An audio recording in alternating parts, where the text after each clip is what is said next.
Vous savez, le vieux, malheureusement, c'est souvent le cas, c'est quelqu'un d'autre qui parle pour lui. Alors moi, je suis contente, hein. On m'a invitée, alors, je me donne la parole, c'est un miracle, mais j'aimerais qu'il y en ait plusieurs. Il n'y en a pas beaucoup. Je me souviens d'une grande réunion au ministère de la Santé, on était environ 300 dans la salle, on était 3 à avoir les cheveux blancs. C'est pas normal. Quand on traite du grand âge, dans l'EHPAD dont j'ai parlé tout à l'heure sur l'estrade, c'est-à-dire qu'il a créé une association des résidents et une association des familles.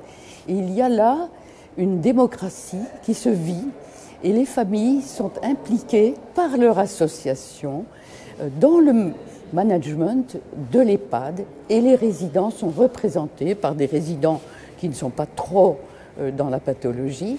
Et donc, il y a quelque chose qui fonctionne de façon très harmonieuse et où on a le sentiment d'avoir la parole, le choix, qu'on soit dans les familles, dans l'association des familles ou dans celle des résidents, et qu'il y ait un dialogue ouvert, des décisions communes, où on est consulté. Je pense qu'il y a des initiatives comme celle-là, il y a peut-être d'autres manières de faire, mais c'est déjà un exemple. Nous les vieux, il faut qu'on se bouge.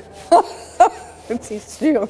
Et qu'on se bouge positivement, pas pour se plaindre, mais pour créer. Il faut qu'on soit constamment dans quelque chose qui se découvre et qui se crée de plus, pour que ce soit une vie adaptée à cette période, cette étape de la vie.